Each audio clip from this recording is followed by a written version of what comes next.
Hello everybody and welcome to my channel, or welcome back to my channel if you are one of my students. So my name is Michelle and I am a teacher, an English teacher here in Colombia, and we began this channel a little while ago when we were suffering school closures due to strike action. Obviously now we are closed because of the coronavirus. I wouldn't say we're actually on lockdown, but we are not on lockdown, if you know what I mean. I think that's the direction that we're going in. So we wanted to keep this channel going just to make sure that we've got contact with our students and to make sure that my guys, especially those who are working on IB and are taking their exams in May, don't lose any of their learning in the meantime. So today we are going to be talking about a streetcar named Desire. Continuing that conversation, and something that I really wanted to talk about today was this idea of truth and illusion and appearances and reality and how that functions. And I think more specifically, I mean obviously because that's a huge area within this particular play, but I wanted to just comment on this idea of Blanche and why she clings so desperately to her illusions and where that comes from kind of socially but also as a human being. How we as an audience I think are supposed to respond to her hysterical clinging to her illusions, and also I suppose how we're supposed to respond to the violation or the way that her illusions are shattered towards the end of the play, and how we're supposed to respond to that. I mean obviously within the play itself this idea of illusion has a sort of a wider social message in terms of where society was in the US in the 1940s, well 1946, 1947, after the Second World War. And obviously there's social commentary made around that, but obviously we don't want to go from one extreme to the other and ignore the human side of it as well, because obviously the story of Blanche is very compelling, isn't it? And Tennessee Williams did create these articulate, complex female characters who also are quite vulnerable. The same is true in The Glass Menagerie. And so that's something that we want to focus on today, really commenting, I suppose, on the importance of the social aspect of this idea of illusion with regard to the Old South and the concept of the Southern Belle, without losing sight of the humanity of it, and I suppose the pathos of those final scenes with Blanche.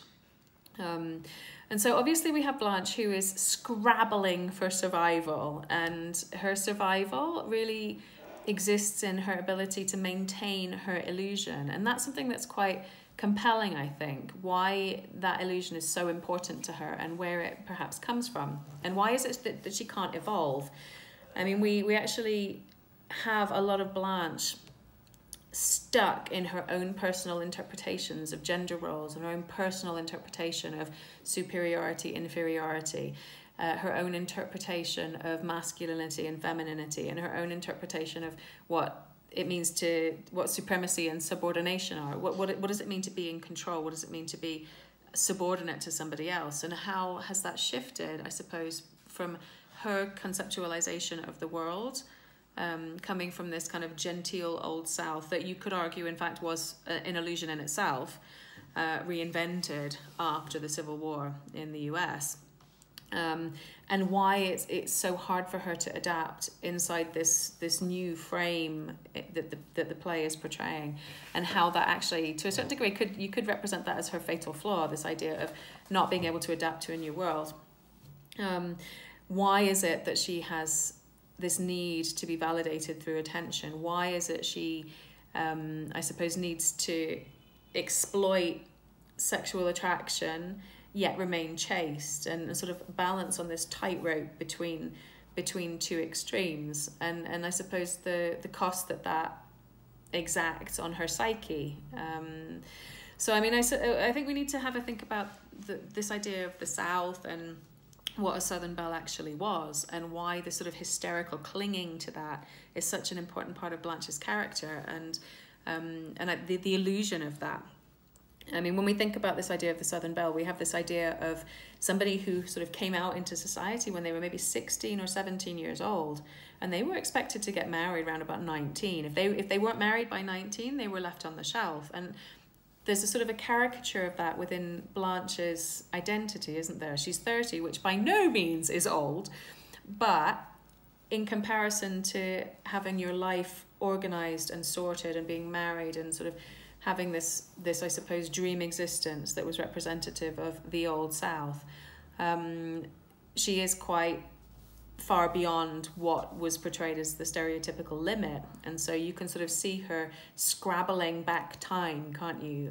Her panic about being older, her panic about being perceived to be older, the panic that she has at not being married, the panic that she has at perhaps losing her looks is very much rooted in this idea of this world, this illusory world of the Deep South before the Civil War, where I suppose all you had to be as a woman was pretty and charming, and then your life would be assured. And so, you know, this idea of being a spinster at 30, representing a whole disintegration of this illusory world of magic and almost, you know, Arthurian almost legendary opulence and legendary security and comfort. Although I think it is very important to mention that that in itself is an illusion, because anybody who was not in that very small minority of people could testify that the Old South was in fact a place of brutality and cruelty and sadism. I read in an article not so long ago where, you know, the African American population would not remember this time as sort of the clinking of glasses, but rather the clanking of chains. And so even what Blanche is trying to preserve is in fact an illusion in and of itself. And so it's not as if she's hearkening back to a past that actually really existed to a certain degree. It's become an illusion, it's become a legend. It became a legend, I suppose, after the Civil War, about remembering the good old days, as it were. And actually those good old days to a certain extent didn't actually really exist either. And so there's something quite pathetic about Blanche trying to recreate this illusion of a world that is in fact an illusion in and of itself. And, you know, that makes us question something on a wider social scale. Why was the construction of that sort of necessary in the social consciousness? Why did, and to a certain degree do still, why do people have a need to think about the good old South, which may not have been as good as they're portraying, and certainly wasn't representative of the experience of the vast majority of people within a framework of actual what was quite sadistic and cruel.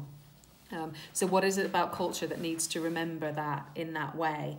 And Blanche particularly, I suppose, so we don't lose sight of her particular story. And so, I mean, Blanche uses this idea of illusion, the illusion of the Old South and the illusion of her own role in it as a refuge from the cruelty of her current reality, I suppose. And it is quite interesting because she did things to a certain degree that would correspond to the preservation of those values. She did get married quite young, and she you know, viewed that as being some sort of safety in terms of providing her refuge inside of a secure economic system. But actually her marriage obviously was illusion, you know, an illusion as well. Her husband was pretending to be something that he wasn't for social reasons, and her marriage was a sham as well. And so even within that illusory world that she's trying to preserve, I suppose the signifiers or the benchmarks of values within that world were also illusions as well, and that creates a profound damage to her psyche. But rather than being able to adapt, she seeks refuge even deeper inside that illusion, hiding from the light, hiding from exposure, hiding from you know, covering lights with the lantern, you know, hiding from people's view, washing herself. You know, all of these ideas are connected to this idea of kind of seeking refuge inside illusion.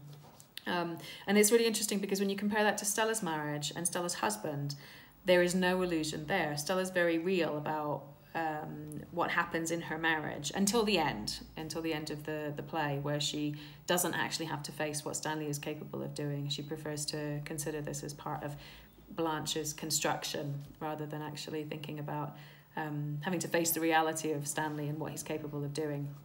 But her marriage is without illusion, and you could argue actually that might be actually why Blanche resents Stella so much for marrying Stanley, partly because for her marriage is about preserving the appearance the illusion of the social structure that she was inside. And Stella's marriage is very gritty and earthy and based around passion and violence and very real human responses to things. And, you know, Stanley as well is a very different kind of man. Everything about him is about his own comfort. He makes no concessions to social niceties or social courtesies. And actually those social niceties and courtesies are the only thing that Blanche actually has. And if he devalues those, then he's devaluing the whole illusion that she's trying to sustain. So obviously there's going to be a clash there, isn't there, between her obsession with appearances and you know, the language of appearances as well, the courtesies, the niceties, and his almost obsession with destroying them and showing his dominance. And so, you know, Blanche is holding on hysterically to this role, and she sort of has this almost cataclysmic, pathetic, offensive desire, you know, to be self-possessed in the face of everything telling her that she no longer has a place in this new world where a Southern belle has no value, really. And so you know, she's trying to preserve this inside a framework that has no understanding of the language that she's speaking, the language of courtesy, the language of illusion, the language of nicety. And so this is all really, really interesting with regard to the way that she's sort of on a tightrope, you know, one of the many tightropes that she's on, in the face of her environment trying to show her that she's not equipped to cope. And again, it's not really her fault that she's not equipped to cope, because she was trained this way, she was raised this way. And so there is something cultural in there as well. What was it culturally that needed to portray this idea of the antebellum South, you know, this world of nicety and courtesy where you just had to be charming to survive? You know, because clearly that's not actually really the reality, is it? You know, people suffered a huge amount in this pre-war South. And so, you know, this idea of behaving as if, you know, hiding from the light, she's desperately trying to hold on to the last remains of her beauty, you know, but she does slip up and she reveals herself for who she truly is. And so the sort of the damage control that she needs to do after that, you know, takes a huge toll on her psyche and her whole sort of understanding of her, not even understanding of herself, but I suppose the excuses that she makes, the denial about her own motives. I mean, this idea of seducing young people, obviously, you know, there's something about her that's attracted to youth, and maybe that is part of her hysterical acting as if. That's not an excuse for it by any stretch of the imagination, and she is clearly narcissistic, and she's clearly cruel in her own, you know, in that narcissism. She's left a trail of destruction behind her and damage. But her whole emotional security depends on sustaining this illusion. And so, you know, even this idea of compromising her own standards, I suppose, to be with Mitch, you know, it's more important to her to sustain this dream of outdated chivalry than it is to actually perhaps be happy. You know, and there's a kind of cruel irony to that, isn't there? She's seeking out something that she feels will keep her happy, will provide her refuge, when actually the man that she's chosen, Mitch, is not any of the things that she herself perhaps would need as a human being. She is a complex character. She is an educated person. You know, she is articulate, and he's none of those things. And so on a human level, they're not right for each other, clearly, but she's fixed on this because it is the way of sustaining appearances and sustaining the illusion. So she is her own worst enemy in so many different ways. And so, you know, there is a lot of cruelty involved in this, in terms of her own narcissism towards other people and the way that she leaves this path of trail of destruction in her path. You know, the final violation of those ideals. I mean, I don't think we should dismiss the cruelty of Stanley's treatment of her by any stretch of the imagination. And Williams is showing to a certain degree what happens when the powerful have that dominant position. You know, I suppose the brutes, you know, what happens when brutality is the law, is the force in the jungle that rules. But you know, he's very determined to show kind of both physical supremacy over Blanche and also psychological supremacy over her. Her world, her illusions have already been shattered by Mitch's rejection of her.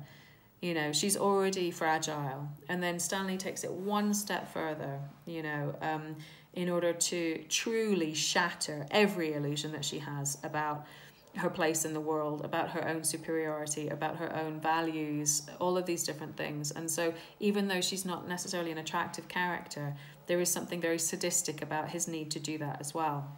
And so this is representative of a slightly wider social idea, this idea that, you know, in this new devouring, cannibalistic world of the jungle that has replaced her sort of old self, you know, there is no room for her understanding, her illusions of civilization. He's demonstrated his supremacy over, like, the primitive over the civilized, you know, in her conception of it, the male over the female, and the physical over the psychological, and that just breaks her, and it makes her retreat even further into her own illusion. But that illusion then transforms into madness, doesn't it? You know, she's still waiting for her suitor, she's still waiting for her courtly gentleman, and the brutal irony of this is the doctor. You know, so this idea of rather than being able to evolve to cope with her surroundings, retreating into illusion with all of the sort of the inappropriacy that entails, you know, wearing her fancy clothes and hiding away from light, being very patronizing, and actually also distorting and misrepresenting her own motivations and her own past, in not only in the sense that she, you know, she does actually actively lie, but she says things like, I've always depended on the kindness of strangers, and actually that's not true. Strangers have actually taken advantage of her terribly, but she has this need to frame this and represent it in a way that will sustain her illusion. And so, you know, she's quite delusional all the way through, just in terms of her own understanding of her circumstances. The way that she patronizes or insults her surroundings is almost cataclysmically unaware of how deluded she is. But then she does also actively seek a retreat into her own illusions and delusion in order to preserve this idea of an old world, you know, an old world where she in fact had meaning and she had relevance. Although I think that's possibly the final irony, because it does make you question whether she did actually have that relevance at all, because the world that she's painting, in which these courtly values and everyone dressed for dinner and there was civilized conversation, was actually an illusion in and of itself, which I suppose might be the ultimate irony. Okay, so I think that's it. I think I've sort of rambled a little bit, sorry, but there's just some ideas about the way that Blanche and her relationship with illusion operates in the play, and perhaps connecting that to a wider social framework without actually diminishing the cruelty and the brutality of what happens to her as an individual within the framework of the play. Okay, so that's it for today. I hope it was useful. Thank you very much, and goodbye.